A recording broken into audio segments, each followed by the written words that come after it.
परमवीर चक्र। राधे राधे महाराज जी।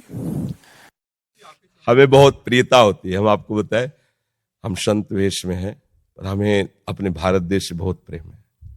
और जब कोई कहता है हम आर्मी में हैं, ऐसे हैं, तो हम उसे एक संत की नजर से ही देखते हैं कि जैसे हम एकांत में बैठकर अपने मन को मारकर प्रभु में लगाते हैं, ऐसे आप अपने परिवार का मोह छोड़कर, आप संसार के सुखों को रौंद करके अपने प्राणों को भारत देश के लिए समर्पित करने के लिए, तो हमें बहुत प्यारा लगता है। हम विशेष आदर उसका हृदय से करते हैं जो हमारे देश के सुरक्षा विभाग में है, हमारे देश को सुरक्षित रहे। आज हम यहाँ भजन कर पा रहे हैं ना, तो आप लोगों की वजह से। अगर हमारे देश में सैनिक ना हो तो आतंक कहीं भी जा करके सब विनाश कर दें। इसलिए आपका हम अभी ये शब्द आज तक किसी को नहीं बोला, ये बोल रहे हैं कि आज हम आपका स्वागत करते हैं कि आप वृंदावन में पधारे हैं। इस बात का, हमारे देश की रक्षा के लिए आपने जो कष्ट सहा, आपने जो वीरता दिखाई, उसका हम स्वागत करते हैं, उसको हम प्रणाम करते हैं, क्योंकि आप जैसे वीरों की ही वजह से हम सुरक्षित भजन कर रहे हैं। अगर हमारे देश में आप जैसे वीर ना हो, उसमें गद्दारी कर बैठे, तो हम मारे जाएंगे। हम जितने भारतवासी चैन से तभी सोते हैं जब आप बेचैन होकर रात में जागते हैं, हर समय तैनात रहते हैं, हर समय भय है, विपक्ष कभी भी कहीं से वार कर सकता है।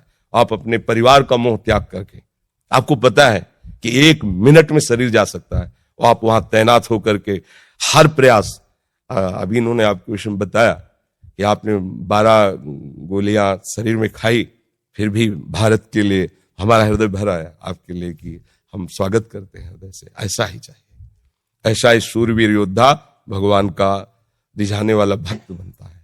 देखो, भगवान इस पर प्रसन्न हुए। आप जहां आए हो, यहां आना सहज नहीं है। ये श्रीधाम वृंदावन है, और प्रियाजू की कृपा के बिना आप संभाषण भी हमसे नहीं कर सकते, क्योंकि हम कुछ नहीं हैं, पर हम उनके एक यंत्र हैं। बिना उनकी कृपा के, जैसे है ना, ये आपको कृपा किसी साधन से नहीं मिली, इसी देश की सुरक्षा से मिली है।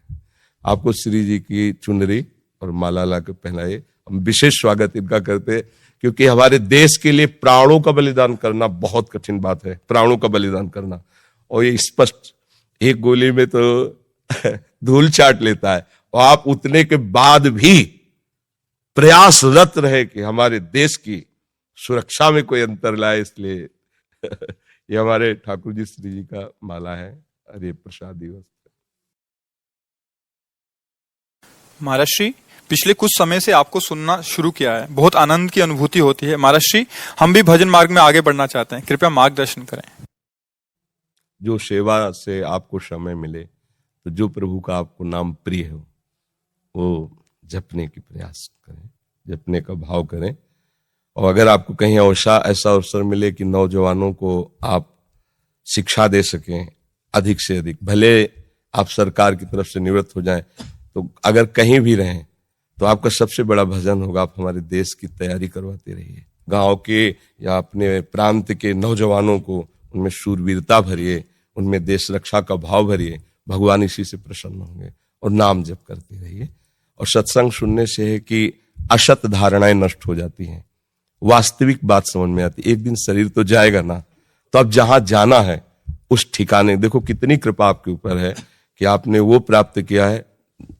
देखो, बड़े बड़े पदों में बैठना भी पुण्य का काम है, लेकिन हम उसको उतना आदर नहीं देते, क्योंकि हम बैरागी हैं, भगवत मार्ग के पति।